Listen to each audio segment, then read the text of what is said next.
Seo pasti tahu Mama sangat sayang sama Seo. Mama tidak menyangka hanya selama ini Mama diberi waktu untuk mengasihi Seo.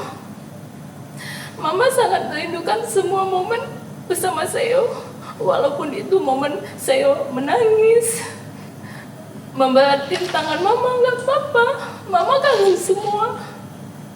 Mama insya Allah akan menyelesaikan kasus ini untuk Seo. Anak saya udah kritis seperti itu Bang, yang masang monitor yang sebenarnya hak Alseo ketika awal masuk ruangan itu malah dipasang ketika Alseo udah kritis, yang masang malahan mahasiswa perawat semester 4. Dia kebingungan masang alat ini, nggak bisa dia.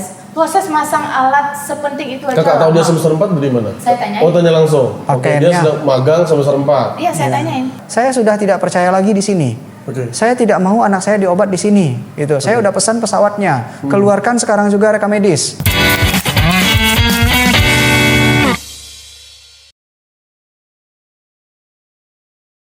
Oke, assalamualaikum warahmatullahi wabarakatuh, teman-teman semua. Malam ini sedikit berbeda.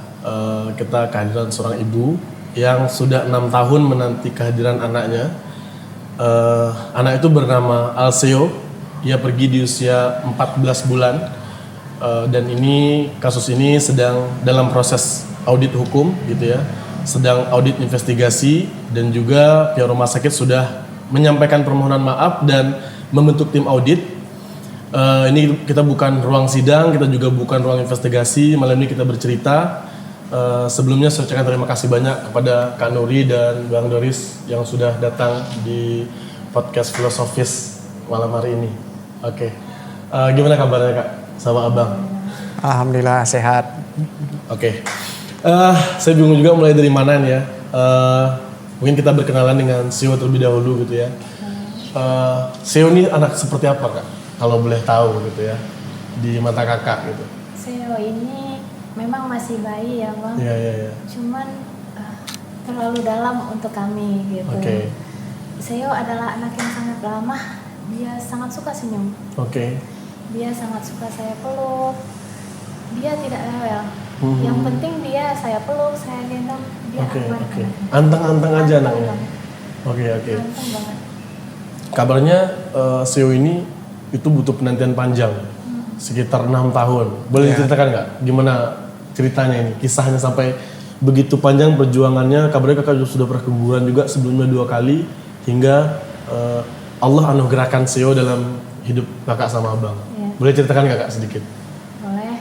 Nah, jadi Alseo ini kan anak kedua kami. Oke, anak kedua. Jadi anak pertama kakak usianya udah 7 tahun. 7 tahun. Kehamilan kakak ini bisa dibilang agak sulit juga. Soalnya kondisi selfie kakak itu bisa dibilang pendek. Oke, selfie. Iya, selfie kakak Oke. itu pendek. Selfie itu adalah leher rahim. Itu kondisinya pendek, sehingga membuat dia sangat rentan dan sensitif gitu. Jadi kalau pada ibu hamil pada umumnya, mereka akan merasakan kontraksi atau sakit-sakitan ketika usia 9 bulan atau ketika melahirkan. Nah, kalau di kondisi pasien seperti kakak, itu sakit-sakitannya dari 1 bulan, itu udah sakit-sakitan Bang. Anaknya tuh kayak udah minta keluar. Iya, bisa dibilang gitu. Oke. Jadi untuk mempertahankan kehamilan ini, kakak harus bed rest, lalu ketika usia 4 bulan, cervixnya itu harus diikat. Oke. Nanti pas udah cukup bulan dibuka lagi cervixnya ini. Oh, cervix terus diikat. Iya. Oke. Nah, habis itu baru kakak menunggu sakit-sakitan yang untuk kelahiran normalnya gitu ketika usia 40 minggu. Oke, dan sebelumnya udah pernah keguguran 2 kali kabarnya. Udah pernah keguguran kakak 2 kali. Oke. Yang pertama itu pas kehamilan 1 bulan. Yang kedua itu pas kehamilan 4,5 bulan. Ketika itu memang belum sempat kakak ikat gitu. Jadi karena udah kejadian keguguran 2 kali, Alseo ini benar-benar kakak jaga jadinya. Makanya full bed rest ya? Full bed rest kakak sampai jaga. cervix itu diikat? Oke. Full bed rest, walaupun dokter sebenarnya tidak terlalu menyuruh ya Bang ya untuk full bed rest. Cuman ini memang anak mahal banget kalau buat kakak gitu ya. Jadi kakak bedes secara kemauan sendiri aja gitu. Memang jaga di rumah. Jaga banget. Kakak emang di rumah aja. Kayak teman-teman awal kakak kehamilan mungkin bisa dibilang kakak menghilang dulu. Oke, gitu. oke, iya. Sampai lahirlah Sio ini itu Iya. luar biasa ya. Betul. Luar biasa kegembiraannya ya 6 tahun gitu Iya. ya. Gimana setelah lahir nih anak Sio ini gimana Kak? Anaknya apa sih momen-momen yang paling Kakak ingat kalau kita ngomongin tentang Sio sekarang gitu, yang masih Kakak ingat gitu? Yang sangat kakak ingat itu senyumnya cantik banget. Ya. Oke. Senyumnya luar biasa. Suami saya sangat sayang kepada Alseo. Oke. Sampai sebelum Alseo dipanggil, Alseo ini udah dibilang sama abang ini anak surga. Oke. Beneran anak surga. Abang bilang semenjak kehadiran Alseo, rumah ini kayak surga. Oke, lebih tenang. Lebih tenang gitu, kayak tidak ada kebahagiaan yang lain yang kami cari dalam hidup gitu. Udah Oke. surga di kami. Iya. Saya bisa ngerasain itu sih gitu. Dan ini tadi saya dapat brief juga, saya baca gitu ya. Namanya Alseo Hanan Flantika. Apa arti nama Alseo Hanan Flantika ini? Alseo Hanan Flantika artinya kalau Alseo itu adalah pria yang kuat dan tangguh. Kalau Hanan artinya adalah lembut. Kalau Flantika itu diambil dari nama ayahnya. Oh, nama ayahnya. Ya. Berarti nama Bang Doris Flantika. Ya, Oke. Jadi putra Bapak Doris Flantika yang kuat dan tangguh namun hatinya lembut. Oke, itulah Alseo Hanan Flantika. Luar biasa. Dan akhirnya singkat cerita kemarin ini kejadiannya itu berawal dari 26 Maret kayak. Ya, Oke, 26 Maret itu boleh diceritakan nggak Kak bagaimana proses awalnya Su itu bisa tersiram air panas gitu? Iya, itu kejadiannya di rumah. Begitu singkat, cuman saya tinggal sebentar, cuman Oke. cuci rumah. Ya kena sama saudaranya gitu. Oke, berarti Kakak waktu itu di rumah? Di rumah saya cuman tinggalin bentar kunci pintu doang. Mengunci pintu ke depan dan di belakang Pintu tiba-tiba. kamar aja. Oh, pintu kamar aja, nggak Iya, sampai keluar? Tidak sampai keluar, hanya berjarak sedikit. Cuman Oke. yang namanya anak-anak bertemu dengan anak-anak lain. Gitu. Iya. Sulit kita mengontrolnya, Bang. Betul. Saya paham kondisi itu. Ya ibaratnya ini accident, tiba-tiba si Alseo ini kena air panas.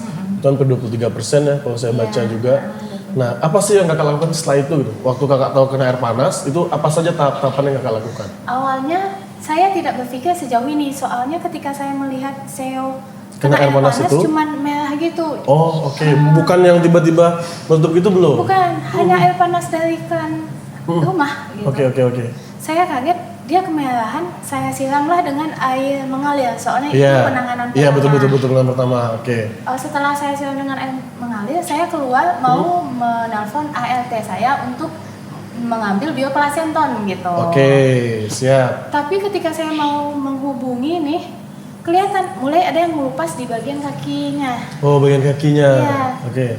Langsung saya panik, saya hubungi suami saya yang kebetulan lagi di kantor. Oke, lagi di kantor. Saya menghubungi Kak dan Alseo dan menyampaikan kami akan segera membawa Alseo ini ke Helmina. Abang susul aja langsung ke Helmina. Langsung dibawa ke rumah sakit Helmina. Itu berapa menit dari kena siram? Berarti baru langsung? Langsung 15 menit Oke, gitu. 15 menit Alseo langsung sampai di Helmina itu. Setelah sampai di Helmina, apa saja penanganan di situ yang Sangat Kakak tahu? cepat Bang, saya sangat salut dengan penanganan rumah sakit Helmina ini. Oke. Sangat cepat. Ketika kami sampai, Alseo menangisnya nggak henti-henti. Oke. Soalnya masih sakit kan, Oke. awal kesiram masih sakit. Helmina langsung cepat menangani. Alseo cepat diberikannya salaf, krim, lalu dibalut dengan plastik. Saya lihat ketika itu diberi infus. Oke, langsung diberi infus. Ya. Oke. Lalu- Ini keadaan Sionya masih sadar? Masih sadar. Masih sadar. Oke. sadar. Nangis-nangis. Nangis-nangis. Oke. Lalu perawatnya ini menelpon dokter gitu. Dan setelah berdiskusi dengan dokternya disampaikan kepada saya, Kak, ini Alseo dia luka bakar tingkat 2A, Kak. Oke. Dia memang tipis tapi luasnya itu adalah 23%. Oke, dia tipis cuman luasnya agak besar. Ya, Oke. betul. Dan Alseo ini bayi, Kak. Jadi dia harus masuk ke picu infeksius, Kak. Harus masuk ke picu infeksius. Iya, Oke. ruangan anak-anak yang anti infeksi bisa dibilang gitu, Betul. Bang. Ah. Nah, kami operasinya bisa sih Kak, cuman picu infeksius ini cuman ada di M Jamil Kak. Oke, cuma ada di rumah sakit M Jamil. Iya, Oke. betul, cuman ada di rumah sakit M Jamil. Terus saya tanya lagi, rumah sakit lain nggak ada Pak, gitu kan. Ketika itu suami saya udah di tempat juga. Oke. Berarti kakak sempat menolak juga waktu merujuk ke M Jamil. Oke. Saya pernah pengalaman buruk juga di situ. Kan. Saya takut sebenarnya, saya sudah negosiasi gimana kalau SPH, BMC. Nggak bisa kata orang Hermina ini. Alasannya di Padang cuman adanya di rumah sakit tingkat A kita ini. Oke, tingkat A kita ini RSUPM Jamil. Betul. Oke. Nah, lalu pengurusan transfer ini cukup lama, memakan oke. waktu yang sangat lama. Oh, Bang. pemindahan ini ya? Iya, pemindahan ini memakan waktu yang sangat lama, katanya lewat aplikasi, biar nanti kakak di sana udah ada dokternya, udah ada ruangannya. Oh, awalnya kayak gitu ceritanya nih. Seperti itu ceritanya. Oke. Nah, kayaknya kita nunggu sejam, mungkin 1,5 jam lah. 1,5 jam pengurusan transfer. Administrasi aja. Betul, administrasi saja. Jadi kakak udah khawatir gitu kan, nggak mungkin ini Alsea udah nangis-nangis, dia tidak bisa juga ditanganin di situ. Jadi kakak minta tolong ke petugasnya ini, ke dokter sama perawatnya, gimana kalau kakak bawa dulu Alsea ini ke rumah sakit? Oke. Abang biar tinggal aja di sini menyelesaikan urusan ini. Ya udah boleh Kak, katanya. Berangkatlah kakak di sana. Oh, itu yang buat kakak setuju saat CEO dibawa ke M Jamil. Karena memang harus ditangani secara cepat. Apa yang kakak harapkan malam itu ketika datang di rumah sakit M Jamil? Oh, siang ya? Yang kakak harapkan waktu datang M Jamil waktu itu apa? Ekspektasi kakak seperti apa? Ekspektasi kakak ketika kakak datang ke M Jamil itu ya seperti IGD yang seharusnya kayak kakak pelajari dan bayangkan selama ini dan yang kakak dapatkan selama ini di rumah sakit yang lainnya. Oke. Biasanya nih Bang, kalau pasien datang itu pasti Bang langsung datang perawatnya. Oke. Biasanya seperti Ya, itu kakak harapkan. Nah, waktu datang masuk itu dokter langsung datang ke perawat ke pasiennya. Iya, perawat langsung Oke. jemput pasien. Terus. Ternyata itu hanya ekspektasi saya dan pengalaman saya di dahulu ternyata Bang. Oke. Rupanya di sana saya nunggu sangat lama. Sampai saya minta tolong ke petugas Hermina yang masih menemani saya, Bang, jangan pai dulu ndak Bang, kawanan awak dulu, payah awak seorang, gitu kata Nuri kan. Lalu di sana, oh jadi Kak, oke Kak, saya bantu, kata petugas Hermina ini. Dibilang sama petugas Hermina ini, Kak, kata orangnya daftar lagi Kak. Loh tadi kan udah daftar Bang. Itulah Kak disuruh daftar lagi katanya. Tolong daftarin Bang. Oke Kak, katanya kan. Didaftarin lah sama perawat Hermina ini di M Jamil. Oh, Bang Hermina yang bantu mendaftarkan Iya, ke di depan. M Jamil. Iya, Oke. registrasinya. Butuh waktu juga itu ya? Butuh waktu. Oke. Ini keadaan CEO seperti apa? Nangis histeris Bang, namanya anak-anak bayi kena suhu, Iya. kena air panas gitu kan. Terus. Nah lalu tiba-tiba saya ditelepon lagi sama petugasnya ini, Kak berapa nik kakak? Dia nak tahu awak Bang gitu kata Nuri kan nggak tahu saya Bang, saya nggak hafal. HP saya juga susah megangnya, saya megang bayi ini Bang gitu, susah ngambil. Oh, berarti CEO di pangkuan kakak? Oke. Gitu biar dia tenang, biar dia diam. Bang, tolonglah mohonin dulu gitu kan. Nanti lah tuh pas suami datang. Oke. Mohon di situ selesailah gitu kan Bang. Lalu lama lagi Bang, Nuri belum dapat bed nih. Belum dapat bed, nunggu mungkin sejam atau 30 menit ada gitu. Barulah diarahkan Nuri ke sebuah bed. Baru di saat itu bertemu pertama kali dengan perawat di sana. Oke. Sangat lama Bang, di IGD nunggunya perawat 1 jam, bayangkan. Ini IGD kasusnya nih? Ini IGD. Lalu ibu ini datang, ditanyainlah kronologi, nama anak, data segala macam. Terus karena Nuri kayaknya susah cari yang memperhatikan kami, tentu Nuri nggak lepasin kesempatan ini untuk bertanya ke ibu ini kan. Saya bertanya lah, Bu, jadi apa rencana tindakan Alsea ini Bu? Langsung disemprot dari di sana. Ya tunggulah, ini mau dicatat dulu. Oke. Gituin. Jadi kayak beku gitu kan Bang. Langsung ibunya pergi begitu saja. Setelah itu dia nggak ada kembali lagi gitu. Oke. Alzheimer masih tidak mendapatkan penanganan, cuman ditulis Iya, terus saja lah. Ya. Tak lama Nuri disuruh pindah bed ke tepi. Oke. Ke tepi Masih soalnya jual IGD juga masih nih ya? IGD, Oke, cuman oke. geser ke tepi aja soalnya di sana banyak dewasa, banyak yang teriak-teriak segala macam gitu kan. Pindah ke tepi. Di tepi Nuri berdiri lagi lama, Bang, sangat lama.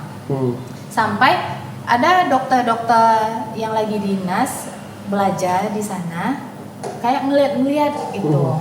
Terus disampaikannya lah Nuri, ditanyanya, "Bu, ini anaknya perbannya dari M. Jamil kah atau dari rumah sakit sebelumnya?" Nuri sampaikan, "Ini dari Hermina rumah sakit dok." sebelumnya. Ya, dari Ya. Hermina dok, dari rumah sakit sebelumnya.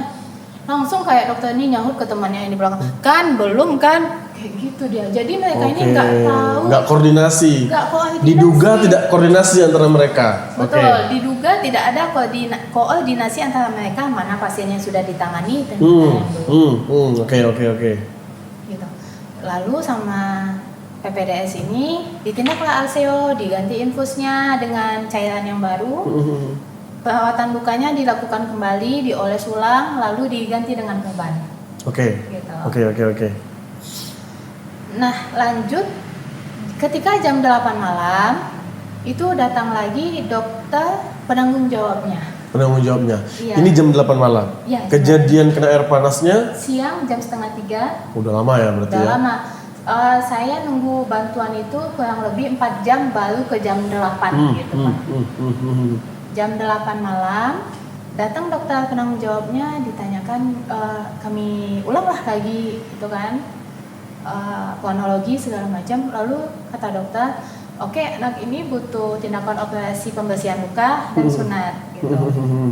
Jadi dokter ini sempat ngomong sama temennya, lah ini kan belum gitu katanya Iya. gitu kan. Berarti kan kita sebagai orang tua udah kayak, lah kok kayak gini nanganinnya, udah ada perasaan kayak gitu kan. Iya. Setelah itu gimana Bang tahapannya? Setelah itu berarti datang dokter penanggung jawab. Oke. Apa kata dokter penanggung jawab? Jadi bisa dibilang dokter penanggung jawab itu tidak memberikan instruksi yang banyak gitu. Oke. Dia itu hanya memberikan perintah perban, infusnya dipasang. Ya, yang saya rasakan ya, perbannya itu tidak layak untuk dipasang. Oke. Ini saya tidak menjudge, tapi ini saya hanya menceritakan apa yang saya alami. Oke. Perbannya itu tidak layak, gampang terbuka, bahkan baju saya kotor untuk menggendong anak. Gitu. Oke. Saking gampangnya terbuka, saya harus mengalas bokong anak saya ini, badannya dengan underpad, gitu, Oke. agar tidak kena badannya langsung. Oke. Nah, saya udah tanya ke istri itu waktu itu, nih aman nih dek kayak gini, gitu. Istri saya juga tidak paham tentang cara perawatan luka bakar, apalagi ini bayi. Oke.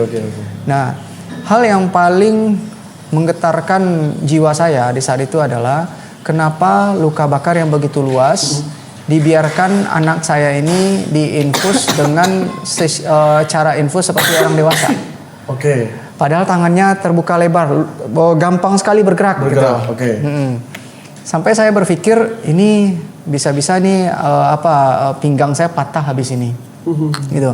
Karena saya mengangkat anak seperti ini, tangan juga saya pegang. Oh, karena tangannya juga bisa bergerak-gerak. Karena infus itu dipasang di area tangan kanan kalau nggak salah.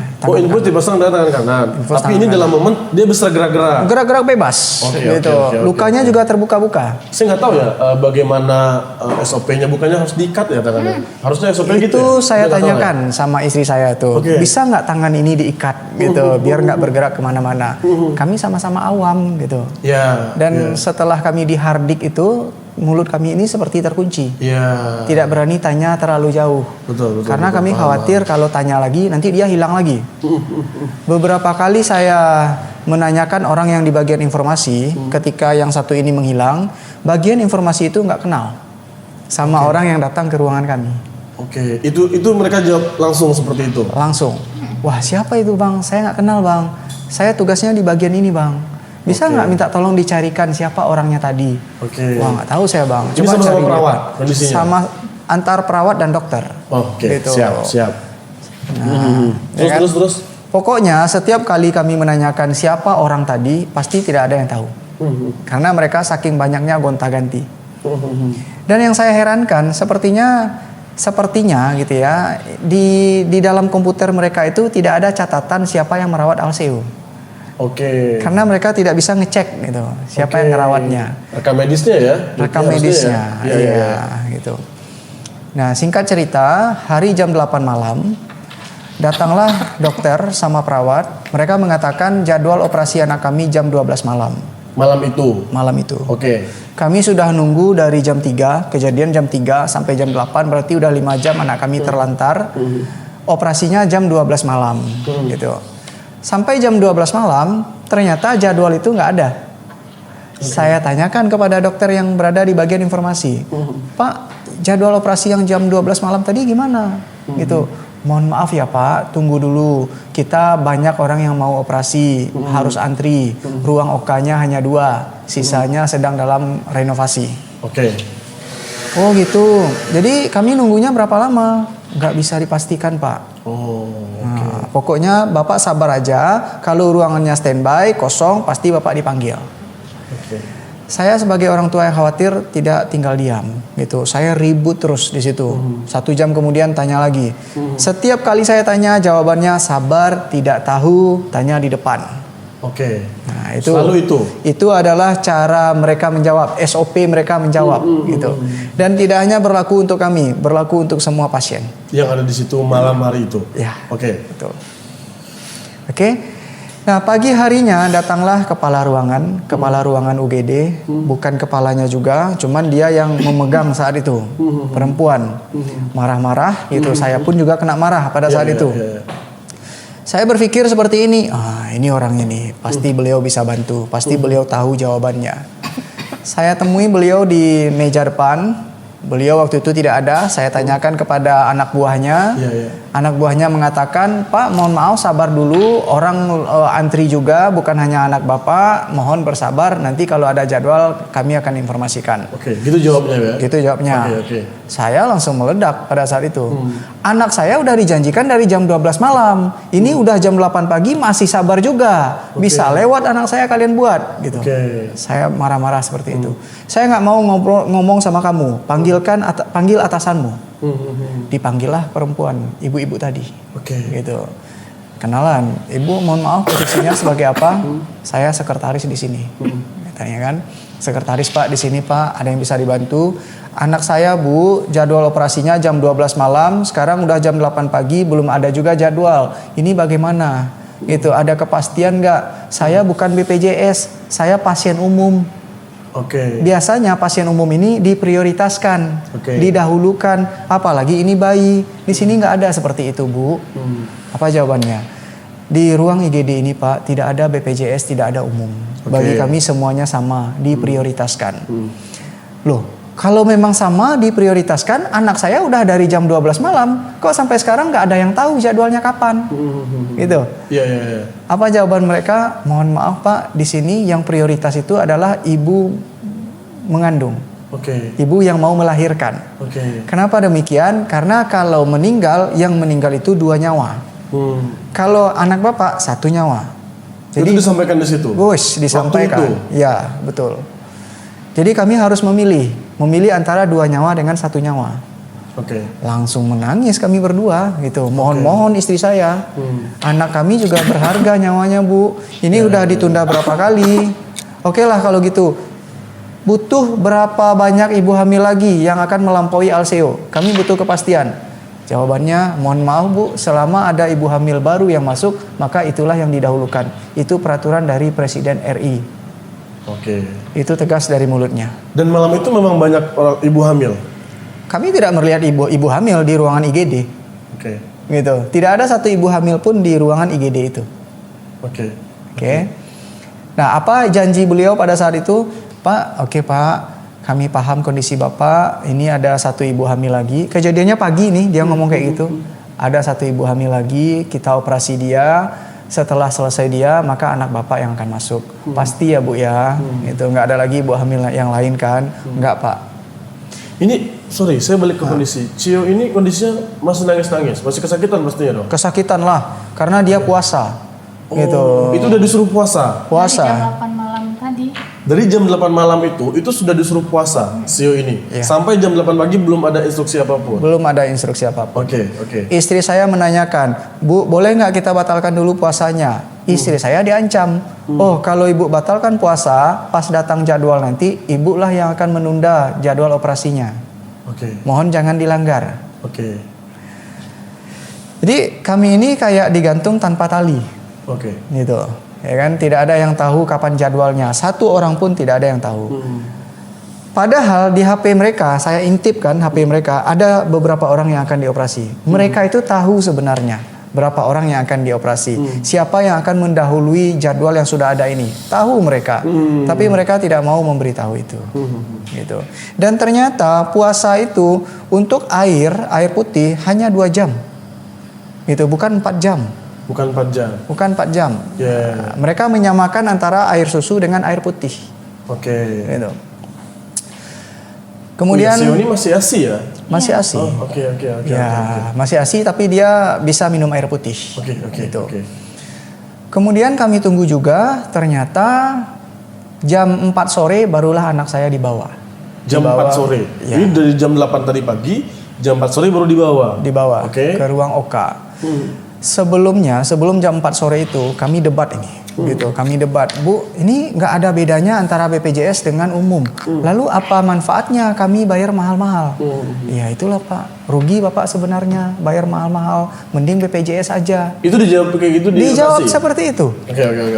Alhasil saya pebisnis, saya nggak mau rugi juga dong. Toh sama aja gitu, tidak ada bedanya. Saya uruslah sebelum operasi itu BPJS.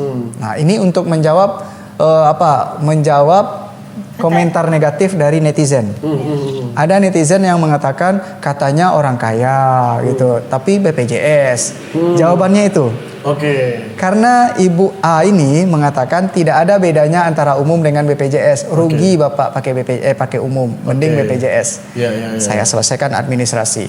Itu menjelang operasi, menjelang ke kamar. Oke. Karena mereka itu sangat mengutamakan administrasi daripada keselamatan anak. Administrasi number 1, keselamatan number 2.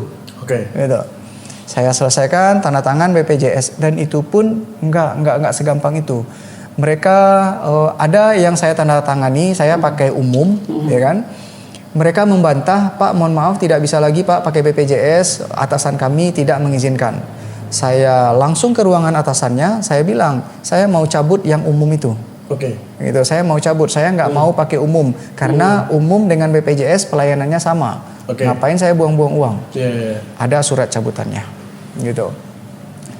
Setelah operasi, setelah sampai di ruang OK, saya pikir pada saat itu langsung masuk ke ruang operasi. Ternyata enggak, tunggu lagi 3,5 jam. 3,5 jam. Dengan keadaan infus sudah tidak bisa lagi masuk ke dalam tubuh anak saya. Oke. Tangannya, pembuluh darah semuanya sudah pecah, tangan sudah bengkak, gitu. Dan hati saya hancur pada saat itu. Ternyata ada ibu hamil yang baru yang mendahului anak saya, yang kondisinya pada saat itu tidak kritis sama sekali. Gitu, masih bisa panggil sayang ke suaminya. Ya kan, dia mendahului anak saya. Saya nggak berani nanya sama sekali. Karena saya takut nanti kalau saya kritik anak saya nggak jadi juga dioperasi. Gitu. Jam 8 malam, setengah 8 atau jam 8 malam, anak saya masuk ke ruang OK. Ya kan, masuk ke ruang OK. Operasinya 2 jam. Nah, saya Ini jam 8 malam. Di jam 8 malam. 24 jam berarti ya. Saya dapat bocoran. Gitu, dapat bocoran ini. Ternyata 3,5 jam itu, kan mereka mengatakan 3,5 jam, Pak, mohon maaf ya Pak, ruangannya udah selesai orang operasi, tapi harus nunggu disterilkan dulu ruangannya, menunggu 1 jam, paling lama 2 jam. Kenyataannya kan 3,5 jam. Apa faktanya? Kenapa anak saya nunggu sampai 3,5 jam? Orang dalam yang bilang ke saya, ternyata ada orang pasien ortopedi, yang dioperasi di jam anak saya menunggu itu. Ortopedi ini? Ortopedi ini patah tulang. Ya kan? Kenapa orang ortopedi ini didahulukan? Karena ternyata dokter untuk mengoperasi Alsio ini belum ready. Oke. Nah, mereka belum siapkan peralatan-peralatannya. Oke. Nah, karena Alseo ini diperkirakan hanya 30 menit operasinya, maka mereka dahulukanlah yang ortopedi ini. Mereka perkirakan hanya 1 jam, ternyata 3,5 jam. Di dalam itu berarti? Di dalam itu. Oke. Makanya anak saya nunggu sampai 3,5 jam.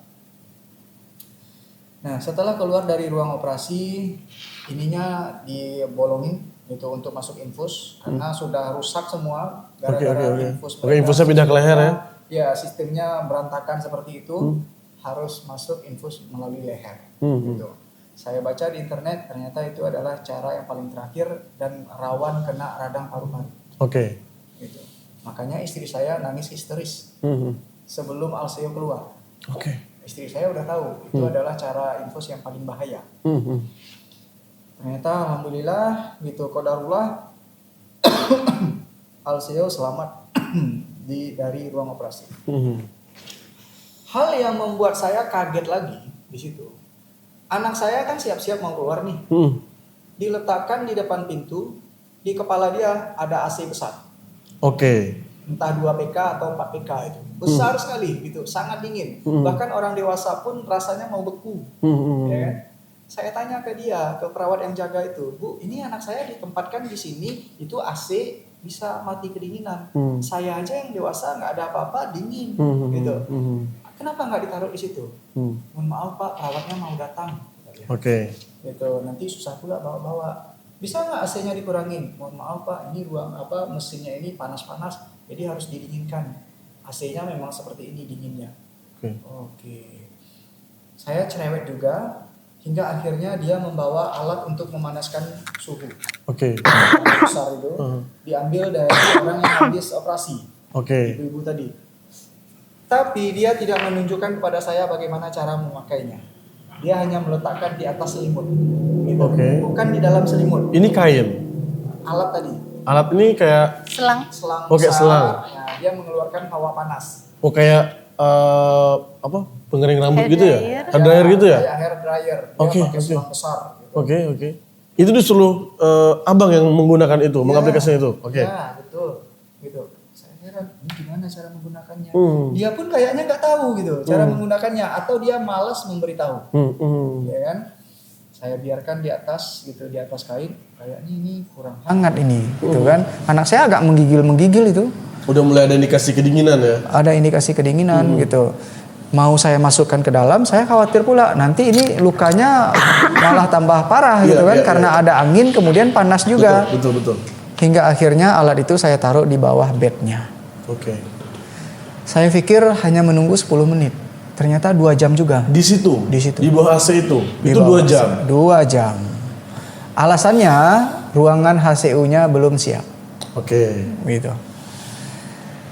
Datanglah perawat itu sama dokter, dibawa ke ruangan HCU yang jaraknya ternyata sangat dekat, dan ternyata di ruangan itu tidak ada siapa-siapa, hanya ada anak saya. Oke. Gitu, di ruangan HCU bedah umum yang khusus untuk kami itu. Gitu. Pada saat masuk, dia membuka gorden, ternyata di dalam gorden itu penuh dengan nyamuk, penuh dengan lalat-lalat kecil. Oh iya? Ya, yang biasa dihinggapi makanan basi. Oh iya? Nah. Itu abang lihat langsung? Lihat langsung. Kondisi seperti itu? Ya. Ini bukan cerita tambah-tambahan ya? Enggak, Memang tambah-tambah. ada kondisi seperti itu? Ya, Oke. itu fakta gitu yang Oke. kami alami. Ini ruangan apa? Ruangan ACU? HCU. HCU bedah. ACU bedah, tapi di situ cuma ada CEO. Jadi ruangan ini 2 ruangan, Oke. dibatasi 1 dinding, tapi pintunya terbuka. Di ruangan ini penuh dengan pasien, gitu, Itu yang beragam HCU penyakit. namanya. Oh ya, ACU ya. Di ruangan Alseo hanya ada Alseo pada saat itu, Oke. ya kan? Cuman pintunya kebuka. Pintunya kebuka. Oke. Seperti ruangan ini dan ruangan itu. Iya. Oke, Sempat oke. perawat itu mengatakan, Pak, di sini Pak hati-hati ya Pak, harus baik-baik anak merawatnya karena di dalam ruangan ini ada beragam penyakit, bahkan ada juga orang yang kena HIV di bagian belakang situ. Gitu. Wih, penyakit HIV ada juga. Iya, makanya hati-hati Pak. Nah, Oke. ya kan? Di awal saat masuk sudah ada yang memperingatkan kami, gitu. Saya tanya kepada perawat itu, Bu, ini ruangannya aman kayak gini, penuh dengan nyamuk, lalat gitu, aman untuk anak? ya ruangan ini Pak mungkin tidak nyaman bagi orang dewasa, tapi aman bagi anak-anak. Ini adalah ruangan terbaik untuk perawatan luka bakar. Karena perawatnya terlatih, kemudian dokter jaganya ada, standby. Perawat banyak di sini. Sebagai orang yang sedang membutuhkan perawatan, yang menginginkan ada perpanjangan kehidupan, tentu kami nggak mau mengkritik. Betul. Ya kan? Kalau kami kritik nanti kami ditinggalkan lagi. Kami percaya sepenuhnya dengan mereka. Pada saat itu Alsio keadaannya sudah mulai membaik, dia menyusu sangat kuat gitu. Udah mau nyusu ya? Mau nyusu. Sudah sadar gitu ya? Sadar, pipisnya banyak gitu. Pokoknya dia segar sekali, tidak ada indikasi sakit apa-apa. Oke. Datanglah dokternya bilang, "Pak, besok dimandikan Alsio ya Pak." Yang memandikan dokter. Pagi Pak mandinya Pak. "Oke, siap Dok," kata saya kan. Ternyata anak saya tidak dimandikan sampai jam 2 siang. Sampai jam 2 siang itu belum dimandikan. Belum Berarti dimandikan. Berbeda informasi dari instruksi awal sama yang tindakan yang dilakukan. Ya. Oke. Ya. Oke. Jadi dugaan kelalaian ini terus berulang di semua ruangan gitu, di semua sesi perawatan. Ya kan? Dijanjikan pagi jam 2 siang dimandikan oleh dokter. Ternyata yang memandikan itu bukan dokter. Yang memandikan perawat. Perawat laki-laki dan dia hanya 1 orang. Tidak ada pendampingnya. Saya minta tolong ke beliau ini, "Pak, masa iya Bapak sendiri yang memandikan? Saya nggak sanggup ngangkat anak gitu. Ini luka bakar sebesar ini menggigil tangan saya Pak. Nggak bisa saya mengangkatnya. Istri saya tangannya kecil, nggak sanggup juga mengangkatnya. Angkat saya lelok Pak. Gitu, angkat aja baik-baik Pak. Bisa kok, bisa kok." Oke. Padahal abang udah ngeluh di situ ya? Sudah. Udah menyampaikan ketidaksanggupan. Iya. Oke. Saya sampaikan juga seperti ini, "Pak, bisa nggak ada tambahan perawat di sini? Saya bayar lebih." Apa jawabannya? "Itu yang menjadi kekurangan kami Pak. Perawat kami sangat kurang. Pasiennya sangat banyak." Iyalah, nggak apa-apa. Saya angkat anak saya, gitu kan. Istri saya yang paling banyak mengangkat. Saya nggak berani, gitu. Diangkat. Saya pikir tempat mandinya ini adalah tempat yang luar biasa sterilnya. Saya membayangkan ruang kimia, gitu. Pembuatan obat-obat. Gitu ya. Ruang operasi yang sangat steril, bersih, penuh dengan aluminium gitu kan. Ternyata ini sama seperti kamar mandi, gitu. Kamar mandi biasa. Di hotel bintang 1. Iya. Nah, kemudian di situ saya pikir tempat memandikannya itu bak yang bagus, stainless steel gitu. Ternyata bak plastik yang sudah mengelupas-ngelupas. Plastiknya aja mengelupas-ngelupas. Bak mandi biasa bayi itu? Ya, saya ada fotonya itu. Bak mandinya itu. Ya kan? Diisi airnya saya pikir bersih, jernih seperti ini. Ternyata air keruh. Saking keruh dan kotornya air itu, di krannya itu dikasih penyaring air. Pakai kain. Oh, ini air atau siapa tahu itu air memang zat khusus atau keluar dari keran? Air sumur bor. Saya tahu fakta itu dari dokter langsung. Gitu, di situ bukan air PDAM tapi air sumur bor. Air sumur bor keluar dari keran itu. Keluar dari keran. Edifikasi awal tentu meyakinkan saya bahwa mereka sudah paham resikonya, gitu. Saya tidak mau mengkritik, tidak mau menanyakan. Ini masalahnya nyawa anak saya di tangan mereka sekarang. Betul. Salah mengkritik, nanti lama tanggapannya saya yang membunuh anak. Itu yang menjadi ketakutan saya sepanjang masa rawatan. Saya paham sekali kondisi itu. Ya kan? Nah, dimandikan dengan keadaan saya tahu pasti ini si perawat ini, gitu. Keyakinan saya perawat ini dia tidak terbiasa memandikan bayi dengan kondisi luka bakar. Karena pada saat membuka perban aja tangannya gemetar. Dia tidak fasih menggunting, gitu. Pada saat membuka perban lamanya luar biasa. Saya pikir dia bisa menggunakan kapasnya itu dengan baik, tapi ternyata ditap-tap gitu aja. Gitu, ditap-tap. Dan kembali pikiran saya positive thinking, oh ini kan luka, ya wajarlah ditap-tap seperti ini, gitu kan. Selesai, anak saya dibawa, yang mengangkat bukan dia, kami yang mengangkat dengan kondisi luka terbuka lebar, melewati ruangan HCU tadi. Ini kondisi Sioni terbuka lebar. Belum ditutupi apapun. Tidak ada apa-apa. Melewati ruangan yang penuh pasien. Oke. Pasien kan di sebelah situ. Betul. Tidak ada pintu yang menutupi. Oke. Berarti kan di udara ini penuh dengan Oh, bakteri. di ruangan yang sama. Di ruangan Lewat di ruangan yang sama. Ya. Oke. Oke, penuh bakteri dan virus. Gini, Adinda, si perawat ini memasang perban Alseo waktunya 3 jam lebih. Oke. Oke. Sementara sebelumnya perawat-perawat yang lain hanya membutuhkan waktu 10 menit Untuk memasang perban ini. Oke. Si perawat ini ngomongnya banyak sekali. Itu cerita anak, cerita keluarga, cerita segala macam. Ini udah tua. Masih muda, Oh, di bawah masih muda. saya umurnya, Oke, 30 tahun. Oke. Gitu. Sebagai orang yang menjaga tata krama dengan baik, tentu saya melayani obrolannya gitu. Tapi hati saya udah gelisah. Ih, kok lama sekali orang ini ya, gitu. Tapi saya kembali tidak berani mengkritiknya. Iya. Ya kan? Sampai memasang perban di perut pun, dia memasangnya tidak rasa rapi yang sebelumnya, gitu. Ditempelnya, kemudian ditempelkan juga perban ini sampai sini, tidak dibalut dengan baik. Alasannya apa? Kalau terlalu dibalut bang, nanti lukanya ini basah, gitu, nggak kering dia. Bagian kemaluan seharusnya itu ditutup rapat. Ini enggak, sengaja dibiarkan terbuka. Oke. Apa alasannya? Alseo kan habis disunat. Oke. Gitu. Jadi kalau terlalu ditutup rapat nanti dia kesakitan. Oke.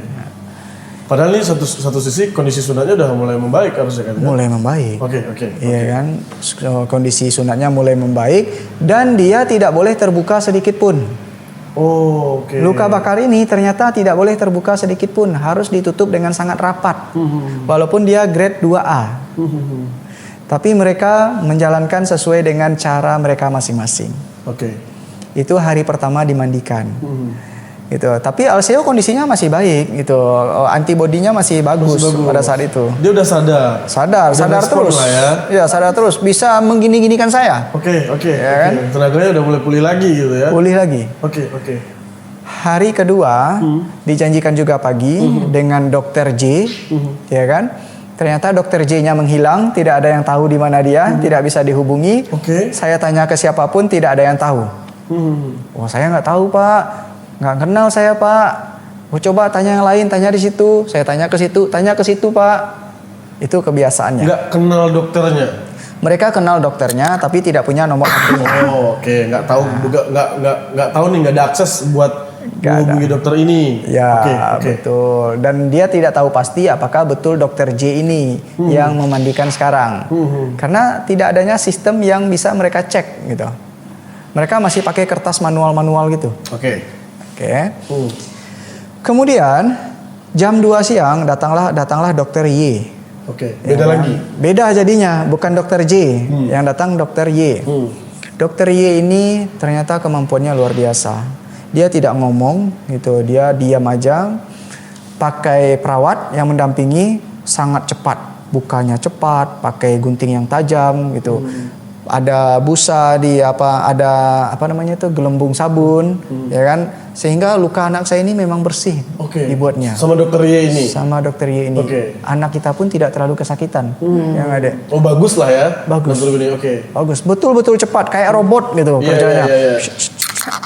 Wah, ini baru benar nih. Gitu kan? Hati saya lega gitu. Habis itu dia bawa lagi. Nah, kelemahannya kembali. Anak saya dibiarkan dibawa melewati ruangan dalam keadaan telanjang. Dalam keadaan tidak ada perban sama sekali.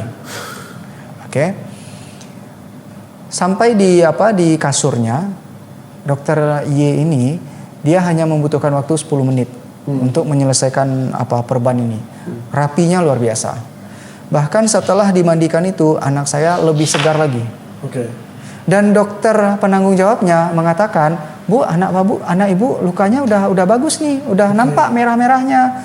Nah, gimana Bu, mau lanjut operasi atau enggak? Gitu. Sepertinya nggak perlu operasi lagi. Tapi menurut ibu gimana? Kok tanya ke saya gitu? Kok tanya ke kita? Iya enggak? Oke.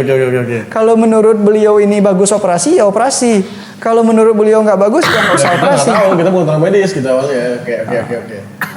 Malah menanyakan itu kepada kami, gitu kan. Tapi saya tidak terlalu ngambil pusing itu. Yang bikin saya berbunga-bunga adalah dia mengatakan luka anak ibu sangat bagus. Sangat bagus dan sudah membaik. Sudah membaik. Kondisi badannya pun, wajahnya pun bagus, segar. Gitu. Ternyata di malam harinya kondisi agak menurun. Adek, Oke. anak demam. Besoknya. Oh besoknya. Oh, besoknya. Besoknya gitu. Di malam hari itu, malam hari, ya kan, kondisinya menurun, dilaporkanlah ke dokter spesialis anak. Apa kata dokter? Besok nggak usah mandi dulu, Oke. nggak usah mandi dulu karena kondisi anak ini lagi demam. Oke. Nah, seharusnya kan mandi ketiga ini, Hmm. ya kan? Anak tidak dimandikan di hari ketiga, perban juga tidak dibuka. Oke. Padahal menurut jurnalnya perban untuk luka bakar ini harus diganti 1-2 kali sehari minimal. Harusnya. Harusnya. Oke. Nah, ini sudah 24 jam tidak diganti. Gitu. Kami nggak punya pengalaman mengganti perban Iya, gitu. iya. Kami lapor ke mereka abai orangnya. Dan mereka dengan gampangnya mengatakan, "Wah, saya nggak bisa, Kak. Tunggu dulu ya." Gitu. Cari perawat yang di situ. Ini masih di ICU ya? Masih biasa. Oke. Cari perawat di situ, bukan kami penanggung jawabnya. Di hari ketiga itu tidak ada dimandikan besoknya, ya kan? Dimandikan besoknya. Demam anak kami itu naik turun, tapi makannya tetap enak. Tetap enak. Oke. Kami Asinya apa semua lancar? Iya. Oke, Sampai saya oke. pun merasa seperti ini. Lain tidak rusak alat. Oke. Gitu, alatnya rusak kali ini. Gitu. Kenapa makan anak saya enak, kondisinya bagus, tangannya kuat, dibilang panas. Oke. Ya kan? Tapi kembali kami harus berpikir positif. Betul. Ya kan? Esoknya dijanjikan mandinya pagi hari, tapi ternyata kembali jam 2.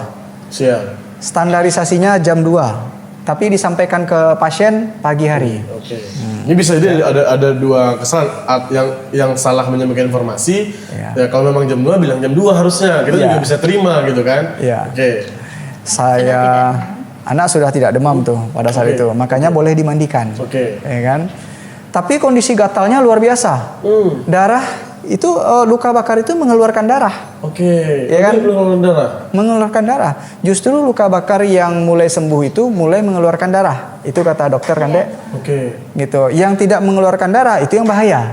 Oke. Nah, dia mulai mengeluarkan darah, tapi darah itu kalau dia ngumpul banyak, dia akan menimbulkan rasa gatal kan? Oke. Perban nggak diganti-ganti. Iya, 2 hari nggak diganti. Oh, ini udah 2 hari perban Iya. belum diganti. Belum Makanya diganti. dia nangis-nangis, nggak stop dia nangis-nangis. Oke. Tangan tidak diikat, gitu. Lepas sedikit pandangan saya ke tangan anak saya langsung menggaruk bagian pahanya. Oke. Sampai pahanya Udah ini bisa luka. garuk dia ya? Bisa Berarti garuk. Cukup sadar dia kalau itu garuk. Sadar sekali. Oke. Sampai luka berdarah banyak gitu di bagian paha. Saya udah ribut ke perawat, sudah saya sampaikan kondisi anak saya seperti apa, tapi mereka tetap mengabaikannya. Mereka sibuk dengan pekerjaannya masing-masing. Sampai saya pun pernah mengadu tentang BAB anak saya. Ini sudah 1 jam tidak diganti, istri saya sudah tidak sanggup lagi. Apa kata beliau itu? Ya kan baru nak Pak.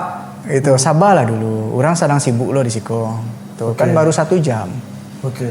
Ternyata menurut jurnal yang kami baca juga, anak yang kena luka bakar, kalau dia BAB 10 menit sampai 15 menit harus diganti pampersnya. Harus dibersihkan. Ini udah 1 jam. Ini udah 1 jam. Oke. Dan ketika dia bilang tunggu, nunggunya itu jangan disangka 10 menit. Sampai 1 jam juga. Oke. Berarti 2 jam. Oke. Begitulah kelalaian mereka. Ya kan? Sampai, nah kan udah dimandikan tadi tuh oleh di jam 2 tadi kan, jam 2 datanglah dokter T. Oke. Dokter T. Ini beda lagi dokternya. Beda lagi dokternya, Oke. ya kan? Dan perawat hari pertama perawat, hari kedua dokter, hari ketiga dokter yang memandikan. Dia Hari didampingi. ketiga nggak mandi. Oh, hari ketiga nggak mandi, hari keempat mandi. Oke. Dokter T yang memandikan. Tahu nggak Hafiz, yang kenapa si dokter T ini telat? Gara-gara dia sedang mengurus administrasi pemulangan pasien. Oke. Pasien yang sudah sembuh, dia urus administrasinya supaya pulang dengan baik. Oke. Padahal mahasiswa pun bisa kan menyelesaikan itu Itu dapat informasi dari mana, Abang? dari perawat. Oke, perawat yang bilang. Perawat Perawat itu yang- lagi menyelesaikan kepulangan pasien yang udah sehat. Oke. Saya komplain. Lebih berhargakah pasien yang sudah sembuh gitu hanya untuk dipulangkan daripada anak saya yang belum sembuh? Mana yang lebih berharga? Tidak adakah orang yang bisa menggantikan? Itu udah teriak saya itu. Oke. Itu. Ya dia abai-abai aja gitu. Hati ini udah beku. Ya kan melihat orang marah-marah kayak itu udah Kakak biasa. sama abang ini udah satu sisi udah mulai merasa kayaknya udah ada yang aneh gitu ya. Udah sistemnya udah nggak bagus, feelingnya udah kayak gitu berarti ya. Iya. Oke.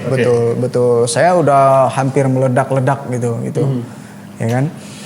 Tapi kembali saya lebih mengutamakan jiwa anak saya. Saya tekan semua emosi, saya tekan semua pikiran-pikiran negatif, saya buang itu. Hingga akhirnya dokter T ini datang.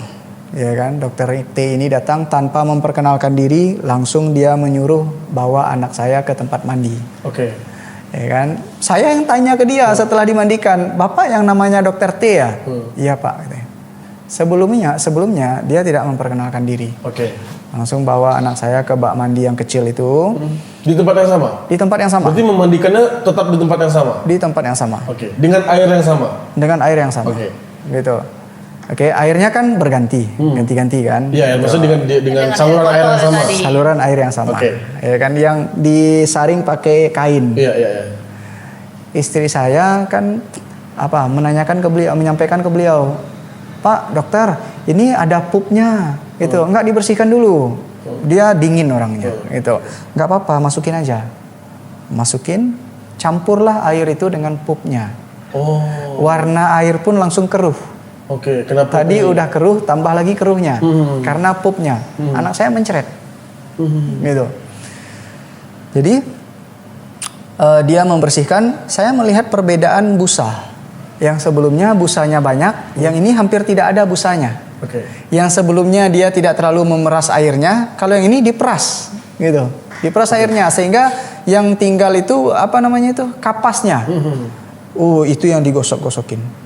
Kayak menggosok meja lah gitu. Oke. Ya kan, menggosok meja, menggosok kain gitu. Anak saya menangisnya luar biasa. Waktu itu. Yang sebelumnya ini bahkan ada sampai bisa dibilang nggak nangis gitu ya. Iya. Yang bagus sebelum ini gitu. Iya. Yang dokter T ini itu nangisnya luar biasa. Nangisnya luar biasa. Biasanya dikasih film kan, film kartun. Dia anak saya ini nggak bisa dikasih film. Gitu. Oke. Dia diam aja, nggak peduli dengan hal itu. Selesai, kemudian anak saya dibawa lagi ke kasur dengan kondisi tidak berpakaian apa-apa, gitu.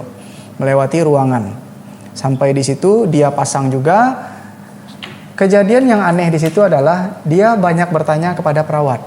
Oke. Bahkan supratul pun dia sampaikan ke perawat, "Bu, ini supratulnya masih dipakai atau enggak?" Oke. Supratul yang udah 2 hari. Supratul ini? Seperti kasa steril, cuman dia ada obatnya. Oke. Jadi di luka bakar ditaruh dulu supratul, baru dibalut dengan kasa yang lain gitu. Oke, ditanyakan sama perawat. Tanyakan ini sama sudah dipakai atau belum? Enggak, ini mau dipakai lagi atau enggak? Oh, oke. Supratul bekas loh. Supratul bekas yang udah 2 hari. Oke. Perawatnya bilang, "Enggak lah, ngapain dipakai?" Nah, gitu. Kemudian di kasur dia menanyakan lagi ke perawat, "Ini kelihatannya kurang ini." Gitu. Saya kasih supratul saya gitu. Kita ada supratul juga. Ya kan? Kita udah wanti-wanti kalau kurang pakai punya kita. Oke. Ketika dia memperban itu banyak bagian luka yang tidak kena supratul. Ada bagian luka di bagian bokong ini terbuka dengan lebar. Oke. Gitu. Saya komplain saat itu, "Bang, ini nggak kena supratul. Dokter, ini nggak kena supratul. Ini nggak diperban dengan baik. Aman nih." "Aman, nggak apa-apa." Oke. Nah, itu dia bilang aman, nggak apa-apa gitu. Setelah selesai dengan dokter T ini, kondisi anak saya mulai drop gitu, tapi dia masih bisa tidur. Cuman udah mulai turun ya kondisinya. Udah mulai itu, gitu. Sudah mulai turun panasnya, tidak lagi stabil gitu. Tapi dia masih bisa menyusu, gitu. Kejadian yang paling luar biasanya itu jam 10 malam setelah kami memberikan makan anak. Oke. Sebelum jam 10 malam dokter sudah datang, dia melihat, "Wah, ini kok nggak ada kencing. Kencingnya nggak ada." Perawat pun melihat nggak ada kencing. Dia menanya ke istri saya, "Ini kenapa nggak ada kencing? Ibu, anaknya dikasih air putih nggak?" "Anaknya kan nyusu," kata istri saya. "Anaknya nyusu, Dok, suster. Dia nyusu terus gitu. Kalau dikasih air putih dia nggak mau." Disalahkan istri saya. Oke. Nggak bisa kayak gitu Bu, anak harus dikasih air putih juga supaya keluar kencingnya. Kami kasih anak makan, kami kasih air putih, ya kan. Setelah anak selesai makan, timbullah bercak biru yang banyak di bokongnya. Oke. Kemudian tangannya membiru. Oke. Bercak merah, tangannya biru. Bercaknya merah banyak, tangannya biru. Oke. Istri saya melapor lagi ke perawat gitu. Ini kenapa lukanya banyak bercak merah, kemudian tangannya membiru? Apa jawabannya? Bercak merah itu adalah tanda-tanda dia mau sehat. Justru itu yang kita cari. Oke. Itu pesan dari pihak rumah sakit ya. Iya. Oke. Kemudian tangan biru ini kena himpit. Dia tidur kayak ini. Ini kena himpit. Padahal bibirnya udah biru juga. Tangan sebelah kanan sudah biru juga. Tapi mereka mengatakan itu karena kena himpit.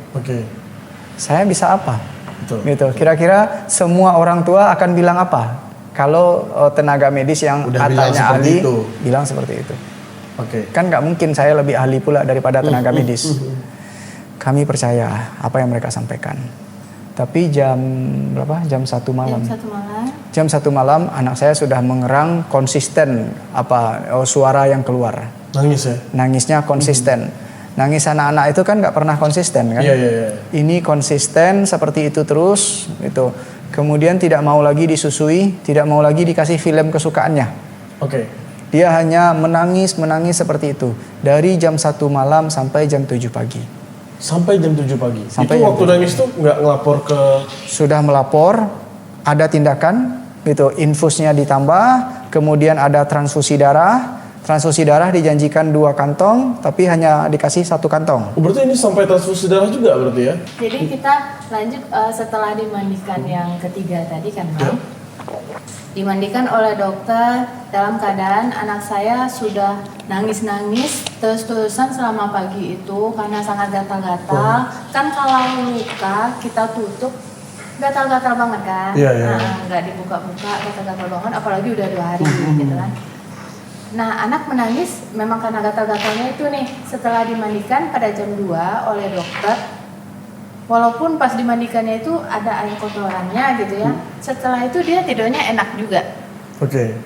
Tidurnya enak juga. Cuman pas hari itu HB-nya turun. Oke. Pas hari itu HB-nya turun, dilakukanlah transfusi darah dan dimasukkan albumin. Oke. Nah lanjut jam 10 malam. Itu kondisi anak dari siang tadi ke jam 10 itu sangat baik-baik aja, masih aman-aman aja gitu ya.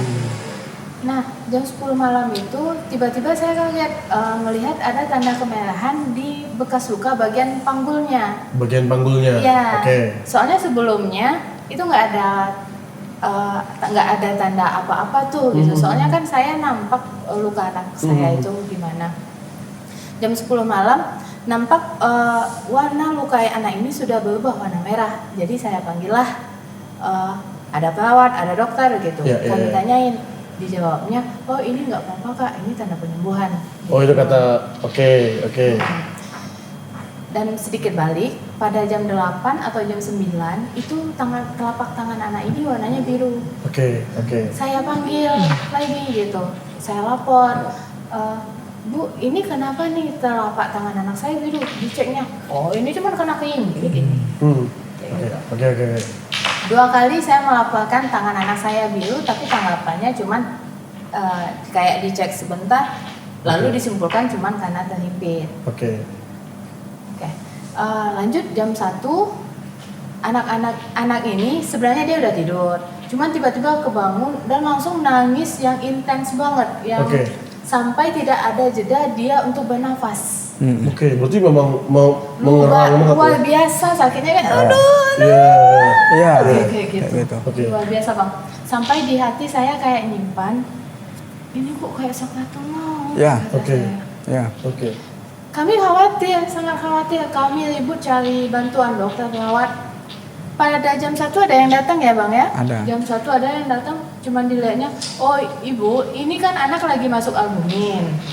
Jadi albumin ini partikelnya besar Ibu. Tentu ini akan menyakiti anak. Jadi anak ini, ibu ini nangis karena albumin. Oke. Oh, gitu. Jadi kitanya percaya ya Bang ya? Oke. Kepaksa percaya. kepaksa ya kita cuman walaupun keadaan Alsio nangis seperti itu sampai tidak ada jeda untuk nafas, kepaksa kita cuman bisa tenangin anak gitu. Jam 3 lagi masih dalam keadaan seperti itu, tangan anak sudah biru, bibir sudah biru, nangisnya masih konsisten, tidak bisa ditenangkan, tidak ada jeda untuk nafas, nangisnya kejang gitu. Kami ribut lagi cari bantuan, datang dokter berdua orang, laki-laki dan perempuan, dilihatnya Kateter. enggak, itu belum kateter katanya. Ya cuman kayak nggak apa-apa aja gitu loh. Terus sampai Nuri minta, dok nggak ada obat nih yang bisa dikasih ke Ceo untuk mengurangi rasa sakitnya. Disampaikan ke sayanya, oh nggak bisa bu, tadi kan udah ada masuk paracetamol. Ibu kalau minta obat terus nanti yang lain loh bu yang kena sakitnya lagi. Gituin. Cara jawabnya seperti itu. Selalu seperti itu. Nah, tunggu sebentar. Mereka memberikan obat itu tanpa memasang monitor di mana-mana, gitu. Hanya melihat kondisi, langsung disimpulkan. Ya. Berarti ini di HCU, tapi monitor elektron itu nggak digunakan? Tidak digunakan. Pas operasi? Ya. Oh ya? Padahal kan misalkan kalau kita operasi kan misalkan ada indikator jantung, oksigen, apa semuanya. Ini nggak digunakan sama sekali? Padahal kami dijanjikan alat itu di HCU, gitu. Di VVIP tidak ada alat itu, katanya kan. Makanya Alseo tidak bisa di VVIP atau di VIP, alasannya Alseo harus ada di ruangan yang ada monitornya. Ternyata kita udah menerima dibawa ke HCU bedah, monitornya ini nggak dipasang. Gitu. Oke. Lanjut. Oke. Nah jadi ketika jam 3 itu dokternya cuma kayak melihat saya minta obat nggak dapat, dibilangnya anak ini cuma karena sakit, karena albumin tadi masuk. Padahal bang, kalau saya lihat kembali ke jurnal yang saya baca setelah kepergian anak saya, itu kesadaran anak sebenarnya udah nurun bang. Udah nggak sadar. Itu kesadaran udah menurun ya? Udah menurun sebenarnya. Lanjut jam 3 kami masih kebingungan cari bantuan, nggak ada tanggapan, nggak bagus gitu. Dicek sama dokter ada, cuman kayak dilihat sekilas doang, kayak digampangkan, disepelekan, kayak ya namanya aja anak sakit, ya pasti nangis-nangis seolah seperti itu. Sampai jam 5 subuh bang, itu datang lagi dokter, dilihatnya kondisi anak ini. Dicek sebentar, padahal sebenarnya tangan anak biru ini ya, sampai nggak nampak sama dokternya tangan anaknya biru, bibirnya biru. Dilihatnya kateter yang disalahin. Oh ini karena kateternya salah pasang ini katanya, mungkin terlalu ke atas katanya kateternya, makanya sakit anak ini. Ya udahlah kita buka ulang aja kateternya. Saya lakukan tindakan penukaran kateter ya gitu katanya. Yang ditindak entah oleh perawat atau dokter kami tidak terlalu ingat. Yang penting mereka pergi dulu mengambil kateter ini. Kami udah nunggu. Ternyata bang, proses mengambil kateter ini 2 jam loh kami nunggunya. Anak masih menangis mengerang luar biasa sampai itu masih nangis juga berarti ya? Nangisnya nggak akan berhenti. Nggak berhenti bang, makanya kata saya dari jam 1 pagi ke jam 7 pagi itu anak saya kayak sakaratul maut bang, tapi masa dokter perawat nggak tahu. Dan kami ditipu, seolah-olah merasa ditipu kita jadinya bang, dibilang cuman karena proses masuk albumin. Itu ini ada 2 informasi yang berbeda ya dalam proses tadi gitu ya. Ada 2 informasi yang berbeda. Jadi jam 5 dijanjikan pasang kateter, akhirnya dipasang kateter jam 7. Alasannya istirahat sholat subuh. Masa istirahat sholat subuh 2 jam loh bang. Ketika saya tanya siapa orang yang ditunggu tadi, gitu, dokter tadi bilang mau menunggu seseorang, dia sholat subuh. Coba panggil orang itu, nggak ada yang tahu. Orang itu tidak ada yang tahu, gitu. Ketika saya sampaikan, tolong cek datanya, absensinya, pasti ada kan? Nggak ada juga. Mereka nggak mau ya? Nggak mau. Menurut kita nggak tahu lah ya, apa yang terjadi di belakang itu juga bisa dua juga gitu ya. Yang jelas ini ada agak janggal nih prosesnya gitu. Sedikit berbalik ke belakang, mereka hal-hal detail bang yang sebenarnya ini adalah hal penting untuk pasien, seperti perkembangan penyakit pasien, seperti perkembangan keadaan umum pasien, mereka bisa nggak tahu bang, nanyanya ke kami. Ibu berapa urin hari ini? Ibu berapa suhu anak? Ibu tadi udah dikasih obat ini belum? Itu ditanya waktu itu. Ditanya. Berarti mereka nggak punya catatan rekam mediknya Itu yang seperti kami apa? pertanyakan, Bang. Oke. Sampai istri saya bilang seperti ini, lihat buku status, ada Iya. buku status kan? Mereka Iya. hanya diam. Saya sampai nanya nggak ada buku status ya? Kan aneh, Bang. Saya Iya. masa kita lagi ngerawat pasien, buku status pasien nggak ada, operan nggak ada. Jadi pasien ini apa yang mereka lakukan? Apakah tebak-tebakan gitu? Ngasih obatnya apakah ingat-ingatan? Nah, ini sedikit berbalik ke IGD nih, Bang. Oke. Sampai Alseo hampir 2 kali dikasih suntikan anti tetanus, Bang. Untung saudara kandung saya ingat, Alseo ini udah disuntik sebelumnya atau enggak udah kena overdosis anak saya. Di IGD. Berarti bahkan diingatkan dari saudara kakak Iya, betul. yang di lokasi, jangan dikasih Iya. tetanus lagi gitu. Iya, tadi udah disuntik, Kak. Bisa Seperti loh. itu Seperti proses. itu. Oke, baik, balik ke perjalanan perawatan di ICU tadi. Kabarnya ini Sio sempat membaik dan dikatakan sehat tadi ya ceritanya. Betul, ya. Lalu bagaimana prosesnya akhirnya turun drop kembali? Nah, Itu gimana? oke. Ya, jadi saya lanjut ya, Bang. Tadi kan jam 7 dipasang kateter, udah dipasang kateter, tapi belum balik nih orang yang Oke. mau pasang kateter tadi. DPJP Alseo jam 7 lewat biasanya datang tuh tiap pagi. Pak D namanya. Oke. Dari Dokter pintu, ini ya? iya dokter. Oh, dokter D lah gitu ya? Dokter Oke. D. Dari pintu luar, dokter ini udah kegirangan nyambut Alseo. Alseo gimana? Udah segar gitu kata dokter. Tapi dokter ini tiba-tiba kaget ketika membuka gorden kamar saya. Oke. Bed Ya. Alseo. Saya udah nangis histeris di sebelah Alseo gitu, Bang. Kayak, "Loh, kenapa nangis?" katanya kan. "Dok, ini tolongin anak saya, Dok. Dari jam 1 malam kayak gini nggak ada yang nolongin," gitu. Saya ini nangis histeris, suami lagi mencari dokter yang janji masang jam 5 kateter. tadi. Hmm. Makanya saya nangis-nangis di situ.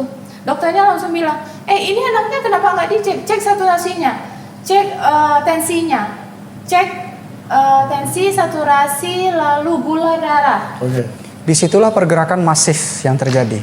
Oke. Sebelum datang dokter DPJP, semuanya itu bergerak sesuai dengan kehendaknya masing-masing. Oke. Tidak ada Slow supervisi. banget gitu ya. Slow banget. Setelah dokter Den datang, barulah ini Masif. Sio ditangani secara masif. Ya, Oke. tuh. Di sana, Bang, ketahuan gula darah anak sudah 25. Oke. Tensi sudah 70/40. Oke, rendah banget ya. Luar biasa. Bayi itu ya. Bayi, Bang. Oke. Saturasi saya nggak ingat tapi sangat rendah. Dimasukkanlah obat-obatan di sana secara cepat-cepat. Lalu jam 8 saya nanya lagi, "Gimana perkembangan Alseo?" "Nggak apa-apa, Kak, udah stabil." "Loh, tapi itu tensinya masih rendah," kata Oh, itu saya. baru Kan. dipasang alat-alatnya. Baru Baru dipasang dipasang. jam Oh, 7 lewat. oke. Dan abang tahu nggak? Anak saya udah kritis seperti itu, Bang. Yang masang monitor yang sebenarnya hak Alseo ketika awal masuk ruangan itu malah dipasang ketika Alseo udah kritis. Yang masang malahan mahasiswa perawat semester 4. Dia kebingungan masang alat ini, nggak bisa dia. Proses masang alat sepenting itu aja. Kakak tahu dia lama. semester 4 dari mana? Saya tanyain. Oh, tanya langsung. Oke, dia Pakaiannya. sedang magang semester 4. Iya, saya tanyain. Iya. Oke. Proses masang alatnya lama gitu. Lalu lanjut ke jam 8 tadi, saya tanyain, ini ada dokter L lagi namanya. Saya emang agak bingung di sana terlalu banyak dokter, Oke, cuman oke. kayak pertanggung jawabannya itu membingungkan gitu loh. Oh, dokternya ganti-ganti berarti ya? Ganti, Bukan satu ganti dokter terus. penanganan sejak awal Tidak. sampai terakhir. Oke. Saya nanya, saya udah cemas gitu kan, masih nangis-nangis soalnya anak ini gimana gitu ya. "Dok, itu bukannya rendah banget tensi anak ya?" "Oh enggak, Bu, anak ibu ini kan, ini keadaan tensi anak 69/27. Ya. Itu di waktu dicek. Iya, dicek kan ada Oh, udah ada monitornya ya? Ada monitornya, Oke, oke. saya lihat. Sob, maaf. Berarti ini sejak operasi itu emang nggak dipasang sama sekali? Tidak. Nggak dipasang sama Berarti sekali. keluar dari ruang operasi itu udah tanpa ada alat indikator sama sekali? Tanpa ada, Bang. Baru di hari keberapa? Ke-7 ya berarti ya? Hari ke-6 lah. Hari ke-6 baru Iya, dipasang betul. alat indikator. Pokok sekitar pokok udah Hari beberapa ke-5 hari lah gitu ya. atau 6. 5 atau 6 lah gitu ya. Baru dipasang indikator. Ditunggu kritis dulu anak kami, Bang. Oke. Terus Dibilangnya nggak apa-apa, anak kakak ini kan masih bayi, ini masih ambang batas. kita udah curiga ya bang, gitu. Lalu mereka berbisik, disampaikanlah. Saya udah nanya nih bang, dok, ini anak saya masih sadar nggak? Saya yang nanya, saya dibohong-bohongin. Dia masih respon ibu nggak? Masih, tapi nggak terlalu. Dia ngegantungin saya gitu loh. Kayak nggak dijawab, anak ini apakah udah menurun kesadarannya atau tidak? Cuman dijawab ketika jam 8 itu anak ini udah stabil, cuma pernafasannya aja yang kurang lagi. Nah, terus saya tanya, pindahlah ke picu gitu kan, anak ini udah picu, dokter juga udah ngomong gitu, alasannya picu ini penuh. Apa beda picu dengan ruangan ini, kata saya. Bedanya bu di alat bantu nafasnya bu. Kalau picu itu alat bantu nafasnya seperti ini. Ya udah kami beli alat itu. Saya tawarkan seperti itu. Lalu saya menghampiri dokter lainnya yang lagi menangani Alseo. Saya sampaikan, dok beli aja alat itu dok. Kami mau beli sendiri gitu kan. Oh nggak bisa bu, di picu nggak itu aja bedanya. Dibohongin lagi. Banyak gitu. Nah, tidak hanya butuh oksigen. Iya. Padahal sebelumnya hanya butuh oksigen. Iya, betul. Lalu jam 8 itu kami putuskan Alseo kami bawa ke Singapura. Bang Doris sudah menghubungi rekan di sana, udah melakukan pembayaran untuk DP lah gitu ya. DP, private jet, sama medical evacuation. Ini udah total ya? Udah sempet nyewa private jet? Udah kita transfer 100 juta untuk DP gitu. Istilahnya bisa tidak bisa anak kita berangkat, kami sudah menyelesaikan pembayaran, dokter di sana sudah ready, perawatnya sudah ready mau menjemput kami. Namun syarat di sana itu harus ada rekam medis anak ini. Tentu pasti gitu kan Bang dalam melanjutkan perawatan. Nah, ketika pengurusan rekam medis ini seperti lama banget, entah dipersulit atau lama kita nggak tahu juga. Di sini saya punya keyakinan rekam medis ini kenapa lama? Karena selama perawatan memang tidak ada rekam medis. Diduga nggak ada rekam medis karena dari beberapa kejadian sejak awal tadi, cara dokter bertanya lah, cara perawat berinteraksi lah, ini kemungkinan tidak ada rekam medisnya. Betul. Terus. Iya kan? Setelah ini kan udah mau ke Singapura nih, terus gimana tuh? Boleh. Ributlah semua. Datanglah humas, manajemen, kumpullah dokter DPJP gitu. Banyak sekali pokoknya. Saat abang bilang kita mau bawa ke Singapura. Ya, semua sudah ready, pesawat sudah mau berangkat gitu. Saya mau sekarang juga harus ada rekam medisnya. Ada dokternya kan, yang dokter muda itu sibuk entah apa yang diketiknya gitu. Dari jam 7 sampai jam 10 nggak selesai rekam medis itu. Ya kan? 3 jam nih. 3 jam. Dia masih sibuk ngetik-ngetik kayak gitu. Lalu apa kata dokternya, dokter DPJP, Pak kenapa harus dibawa ke Singapura? Di Singapura itu tidak selalu bagus, mending dibawa ke Jakarta. Oke, nggak apa-apa, dibawa ke Jakarta. Saya sudah tidak percaya lagi di sini. Saya tidak mau anak saya diobat di sini. Gitu. Saya udah pesan pesawatnya, keluarkan sekarang juga rekam medis, kata saya kan. Datanglah dokter Picu. Itu yang betul-betul sebenar-benarnya orang jujur yang saya lihat. Datang dokter Picunya. Dia menjelaskan lagi ke saya, dia melihat kondisi anak, hanya dengan melihat kondisi anak bernafas seperti itu, dia lihat monitor, langsung dia bisa simpulkan, Pak, anak Bapak sudah tidak transportable.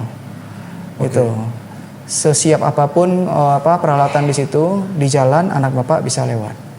Peralatan-peralatan di sini juga tidak bisa dibawa. Apakah orang di situ ada peralatan? Ada, gitu. Tapi anak Bapak sudah tidak dimungkinkan lagi untuk berangkat. Kondisi berarti udah drop ini kondisinya ya? Otaknya sudah rusak, paru-parunya sudah rusak, organ lambungnya kena semua. Padahal dia tidak memeriksa apa-apa, hanya melihat saja. Sebelum orang ini datang, dokter di Picu ini datang, semua dokter-dokter muda itu mengatakan, oh ini aman, gitu. Di bagian gula darahnya udah naik, cuman tinggal oksigen aja. Di mana ilmunya itu? Gitu. Entah dia tidak punya ilmu atau dia itu pembohong. Itu yang menjadi pertanyaan saya sekarang gitu. Jadi gini Hafiz, tidak ada satu orang tua pun yang siap kehilangan anaknya. Tapi bagi saya yang paling berat saat ini adalah tidak ada kejelasan terhadap proses yang kami lakukan ini, yang kami lewati ini. Itu hal yang paling berat bagi kami. Kami mau ada kejelasan terhadap proses perawatan anak kami. Sampai sekarang pun kami tidak mendapatkan jawaban dari Sampai hari ini. Sampai hari ini. Gitu.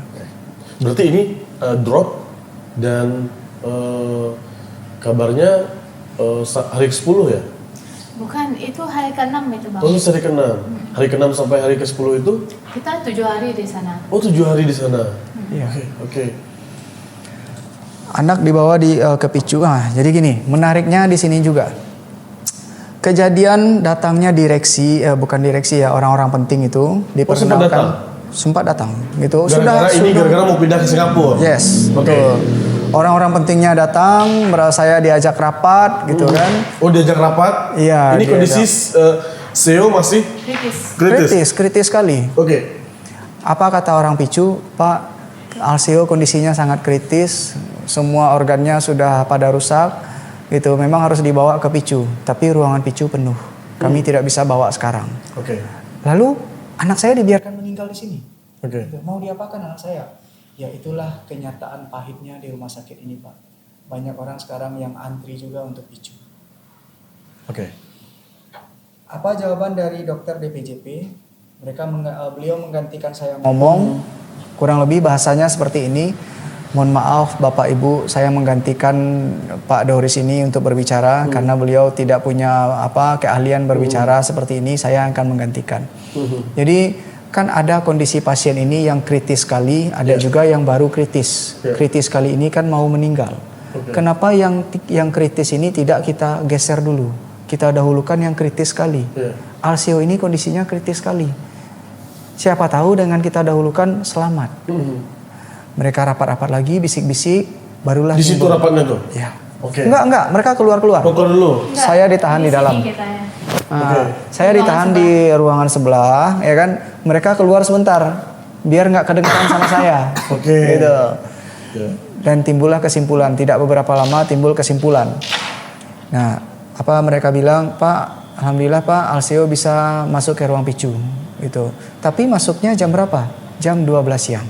Oke. Anak saya sudah hilang kesadaran jam 7 pagi. Masuk ke PICU jam 12 siang. Jam 2 siang. Oh, jam 2 siang. Oke. Berarti 7 jam. Iya, 7 jam. 7 jam sejak hilang kesadaran. Yang ada pada saat itu hanyalah oksigen 2 liter. Bukan oksigen yang besar itu. Oksigen 2 liter. Dengan kondisi susah pula memasangnya. Gitu. Lepas-lepas ya. Lepas-lepas dia. Saya melihat di rumah sakit lain kan dikasih gambar sama teman saya, ternyata ada loh oksigen itu yang dipasang dengan baik sampai ke atas ini gitu. Tidak gampang lepas, susah dilepaskan. Anak saya selalu diberikan alat yang gampang sekali dilepaskan. Itu kekecewaan saya berikutnya. Nah, dibawalah lari anak ke PICU. Pas sampai di PICU itu sudah tindakan yang bagus gitu. Kami tidak ada komplain di situ. Berulah ya sesuai lah dengan ekspektasi yang diharapkan gitu ya. Dengan ekspektasi. Sterilitasnya luar biasa. Kami juga tidak dibolehkan masuk ke ruangan. Nah, di situ sudah aman, tapi kondisi anak kami sudah tinggal baca doa aja. Gitu. Orang dokter PICU mengatakan, Pak, kondisi sudah sangat buruk, hanya doa yang bisa membantu Alseo. Gitu. Wah, itu terpukul sekali kondisinya waktu itu ya. Mau pingsan saya pada saat itu. Setiap kali saya dipanggil, itu rasanya anak saya sudah ditelepon kan? Ya, sepertinya anak kita Dek? Kabar duka ini selalu menghampiri kami. Ketika telepon masuk, rasanya Bu, anak ibu sudah tidak ada. Serasa kabar itu yang datang gitu, ya kan? Sampai selesainya di pagi hari, Dek. Di pagi hari kami lihat anak kami itu kan beberapa kali dipanggil tuh, jantungnya berdetak gitu, suhu tubuhnya masih hangat. Kami masih punya keyakinan loh pada saat itu. Kami masih punya keyakinan Alseo ini masih bisa bertahan. Secacat apapun Alseo kami terima pada saat itu. Kami sampaikan ke dokter itu, secacat apapun dok, asalkan anak saya bisa melihat, bisa bernyawa, saya terima. Tolong bantu anak saya. Gitu.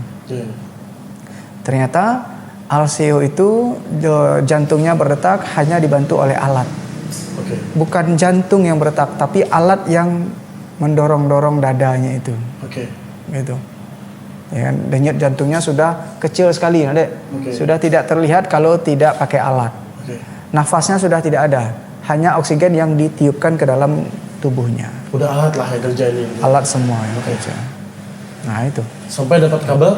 Sampai dapat kabar di pagi hari. Bukan dapat kabar ya, kita masuk ke dalam, Adek. Disampaikan oleh dokter itu, udah macam-macam itu di itu udah pompa-pompa. Akhir lah ya. Sudah henti jantung ke 14 kali, yang ke 14 kali itu kami dipanggil ke dalam untuk melakukan tindakan. Iya, di depan kami, anak kami dipompa-pompa jantungnya itu. Dipanggil juga ustadz gitu ke situ. Sampai kami pun harus pasrah menerima keadaan. Gitu. Kami sejak malam itu sampai pagi kami nggak mau menerima kenyataan gitu. Masih mengharapkan ya. Masih mengharapkan. Ada. Pasti ada keajaiban, gitu. Pasti ada keajaiban. Di luar sana banyak keajaiban, masa kami nggak dapat? Tapi setelah dicoba-coba, kemudian dokter ini bilang lagi ke kami, Pak, mohon dimengerti, anak Bapak sebenarnya sudah tidak ada lagi. Denyut jantung itu alat Pak, gitu, bukan anak Bapak. Nafasnya tidak ada, gitu. Nah, baru kita menerima, Adek. Itu setelah LJP ke-14 dan Alsio tidak ada respon lagi. Di sana kami melepaskan anak kami. Bagaimana respon rumah sakit saat Seo berpulang itu? Respon rumah sakit ya.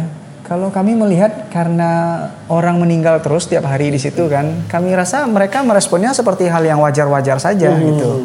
Tidak hal yang luar biasa. Ya kan? Oke. Lalu oke lah.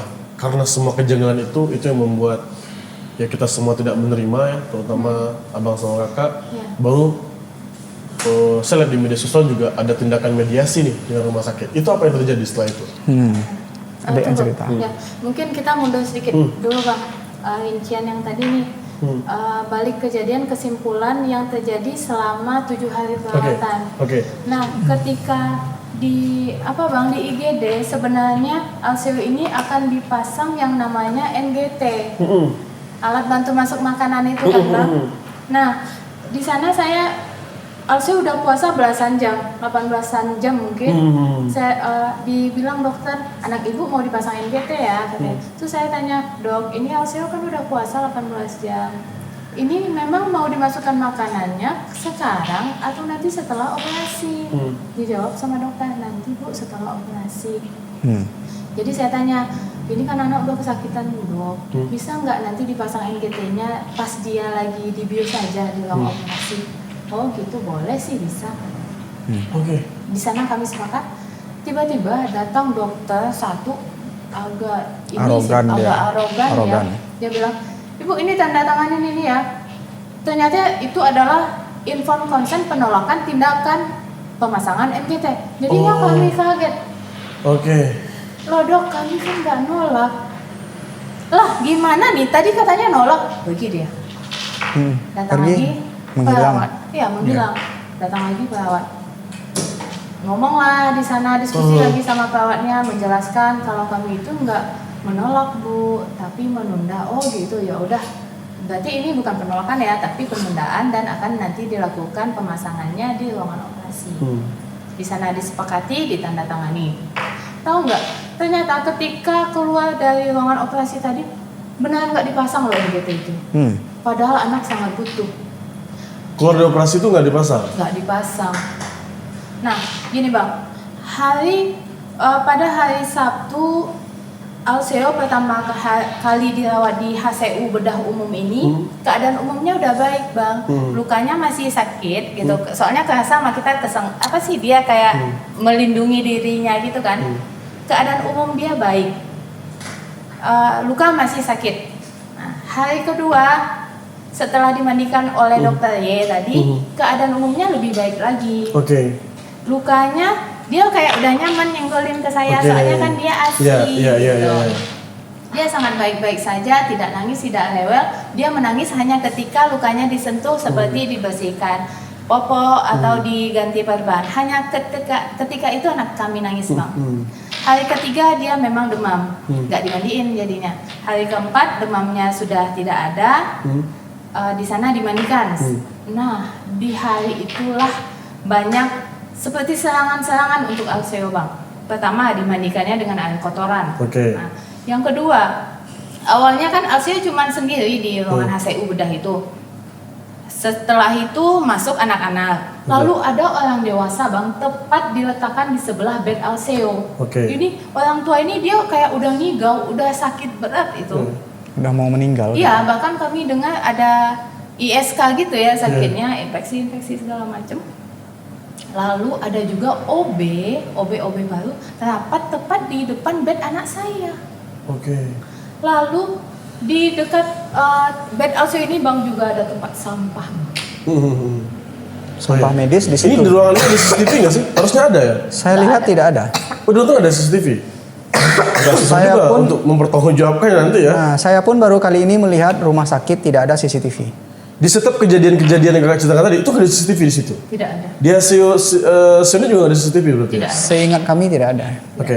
Saya nggak tahu ya aturannya harus ada CCTV atau enggak ya. Karena kita juga susah mengevaluasinya jadinya kan. Iya betul. Oke. Di setiap rumah sakit swasta yang saya datangi ada CCTV-nya. Dan saya konfirmasi juga ke teman saya yang kerja di rumah sakit swasta, wajib hukumnya ada CCTV di ruang rawatan.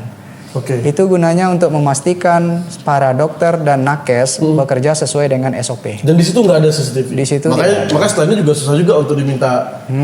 Oke. Tuh. Tapi dibilang susah nggak juga sih bang. Soalnya kan gini, Alsio udah sempat membaik. Kita melakukan dipanggil ya bang untuk rapat dengan direksi di rapat pertama. Kenapa sampai rapat direksi? Soalnya kami komplain dengan keadaan anak kami. Kan aneh bang, anak sudah baik-baik saja pada hari perawatan ketiga ini nih. Pada hari perawatan keempat setelah dimandikan yang Oh ketiga iya, kali. itu mulai ada yang aneh rasanya. Iya. Barulah komplain. Komplainnya di hari ke-6 atau ke-7 gitu berarti ya? Oh enggak, ketika anak meninggal kami udah menyampaikan. Oh, oke. Soalnya bang, waktu krusial Alsio itu tepatnya pada Rabu malam itu bang. Itu perawatan hari ke-6 ya. Saya sudah 2 kali memanggil dokter, tangan anak saya biru. Kenapa mereka acukan? Padahal itu kan tanda oksigen kurang Oke. kan. Iya. Lalu tanda bekas luka kemerahan. Itu kan tanda mulai terjadinya infeksi. Iya. Nah, Iya, jam iya. 1 malam itu anak udah kesakitan, berarti infeksinya menjadi lagi menjalan, kan Oke. Bang? Tangan juga biru. Tapi tidak ada tindakan. Tidak ada tindakan, anak saya disepelekan. Mungkin mereka berpikir memang ada dokter ini mengatakan kalau Alsio ini udah boleh pulang nih bang, udah boleh rawat jalan. Oke. DPJP-nya udah bilang Alsio udah bagus lukanya. Saya rasa kesalahan terjadi infeksi ini bisa jadi terjadi di IGD, bisa jadi di HCU bedah ini.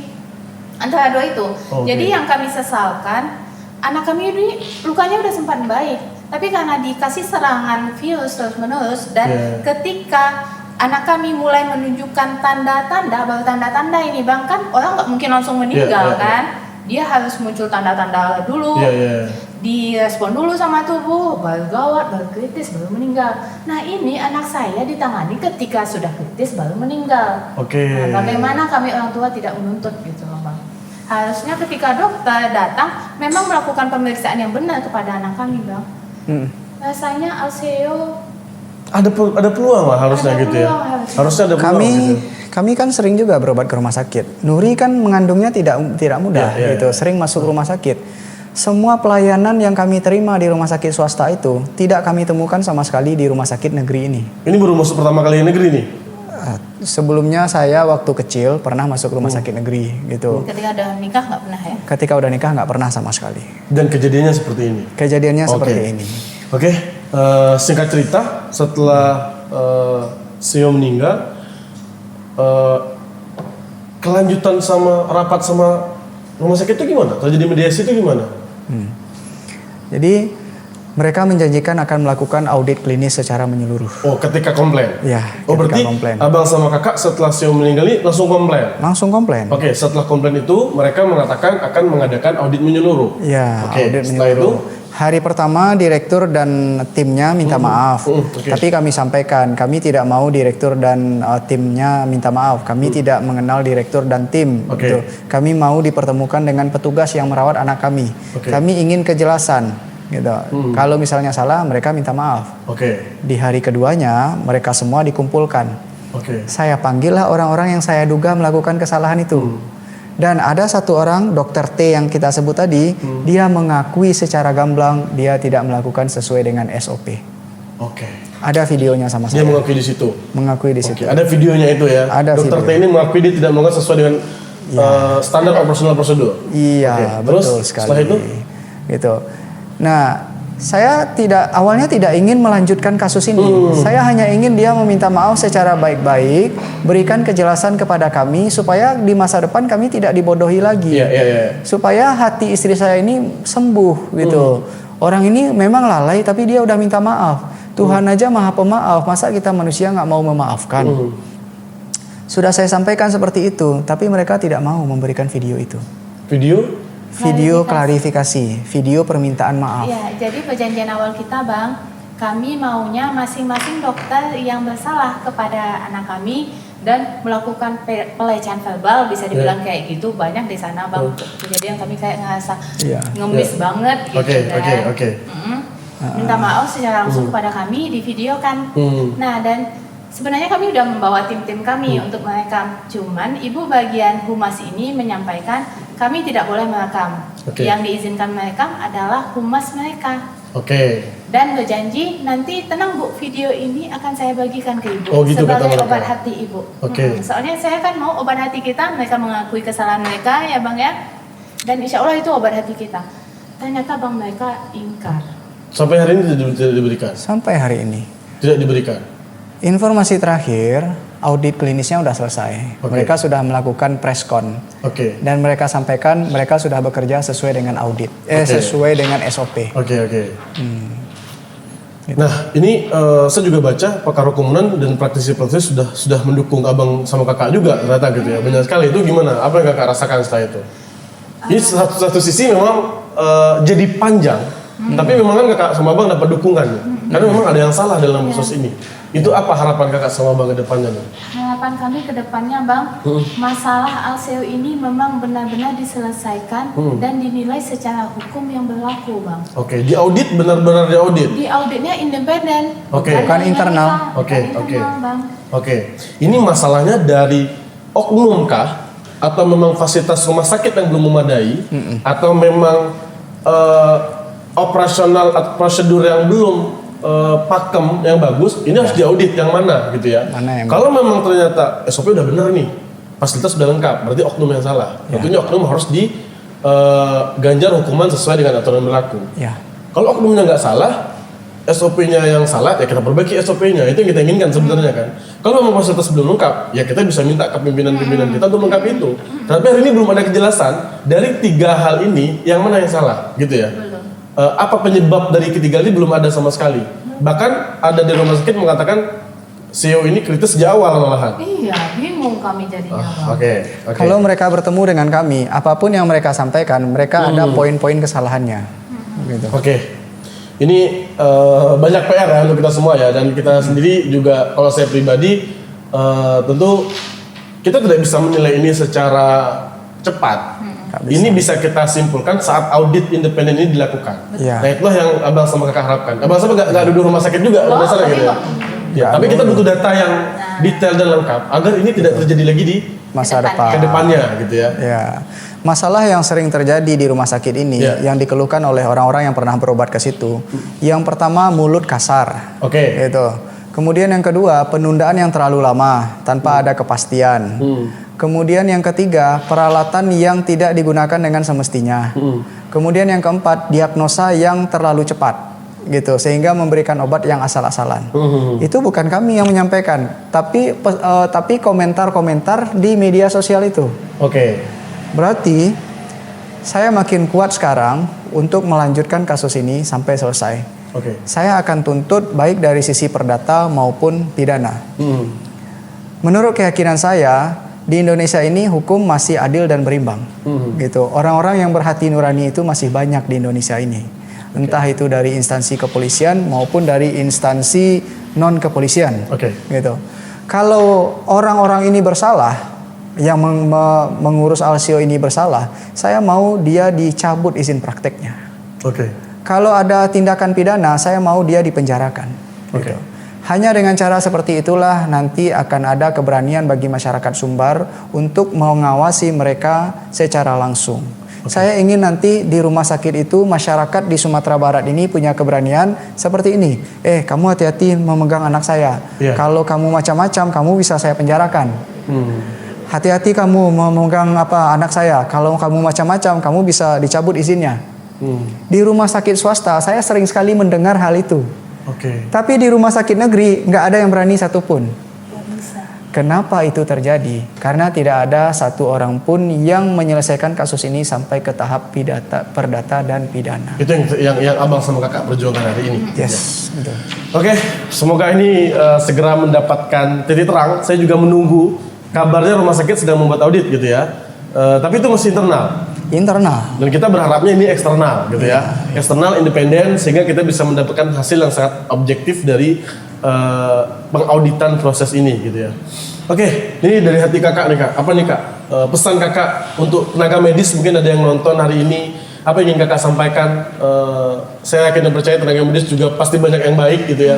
Pasti yang sudah capek-capek juga kerja gitu kan untuk orang lain, tapi ada beberapa oknum yang menyalahgunakan tugasnya gitu. Apa nih pesan kakak buat teman-teman tenaga medis hari ini selaku pasien gitu kak? Silakan kak.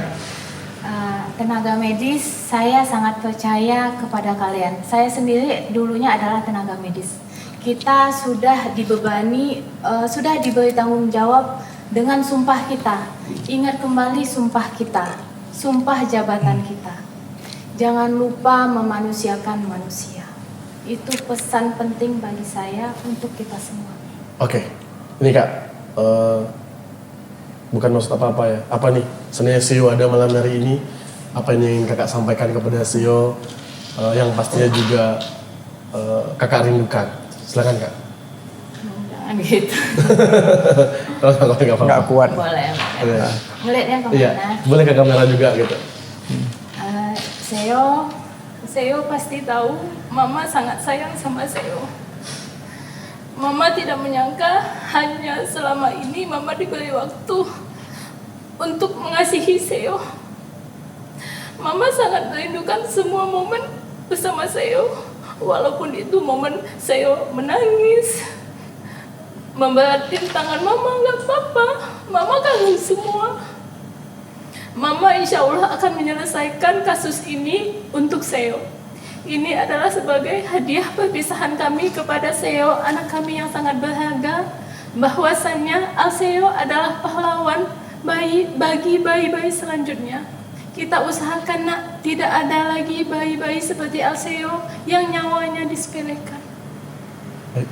Terima kasih kak, terima kasih bang. Semoga kita mendapatkan titik temu dari sini. Sama-sama kita ucapkan Al-Fatihah untuk almarhum Alseo. Selamat malam teman-teman semua. Assalamualaikum warahmatullahi wabarakatuh. Waalaikumsalam warahmatullahi wabarakatuh. Terima kasih banyak kak, bang, udah mau datang.